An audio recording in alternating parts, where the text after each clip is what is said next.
இல்லை இந்த சமுதாயத்தில் உள்ள பெண்கள் எப்படி போகிறாங்க, போய் அந்த கூட்டத்தில் ஒரு சில பேர் இறந்தும் இருக்கிறாங்கன்னு சொன்னால் இது எவ்வளோ பெரிய கை செய்தால் அல்லாஹுக்கு முன்னால் அவர்களுடைய நிலை என்ன ஆகும் என்று யோசிச்சு பாருங்க.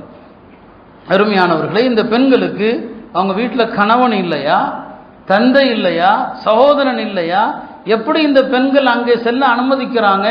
பெருமானார் ஸல்லல்லாஹு அலைஹி வஸல்லம் அவங்க தன்னுடைய குடும்ப பெண்களுடைய தவறான நடவடிக்கைகளை, அவர்கள் வெளியே சுற்றி திரிவதை கண்டிக்காத ஆண்கள் ரோசமில்லாத ஆம்பளைன்னு சொன்னான், த யூத்ன்னு சொன்னான். அவன் சொர்க்கம் போக மாட்டான்னு சொன்னான். தெரியல இந்த வீட்டுடைய பெண்கள் எப்படி இவங்க பேட்டி கொடுக்கறது, அந்த வீட்டில் உள்ள யாரோ ஒரு ஆண், அவன் தந்தையா இருக்கணும், கணவனா இருக்கணும், சகோதரனா இருக்கணும், அவள் வீட்டில் வந்து அவளை 4 அடி அடிக்க வேண்டாம்? எப்படி இவ்வளவு போனது ஒரு தப்பு, போறது ஒரு ஹராமு, நீ எந்த முகத்தை போய் பார்க்க போற? அந்த முகத்தை பார்த்துட்டு ஒரு பேட்டி வேற, அந்த பேட்டியில சொல்லக்கூடிய வார்த்தைகள் எல்லாம் குஃபுர், எல்லாம் இறைமறுப்பான வார்த்தைகள். எங்க இந்த பெண்களுடைய உள்ளத்தில் ஈமான் இருக்க போகிறது? நபி ஸல்லல்லாஹு அலைஹி வஸல்லம் அவங்க நரகத்தில் அதிகம் பெண்களை பார்த்தேன் என்று சொன்னார்களே, நாம் வாழுகிற காலகட்டத்தில் அது உண்மையா இருக்குது.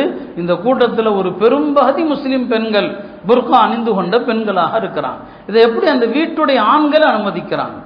இந்த முசீபத்து நம்ம ஊருக்கு வந்துடக்கூடாதுங்கிறதுக்காக தான் நான் இன்றைக்கு உங்கள்கிட்ட அழுத்தம் திருத்தமாக சொல்றேன். இது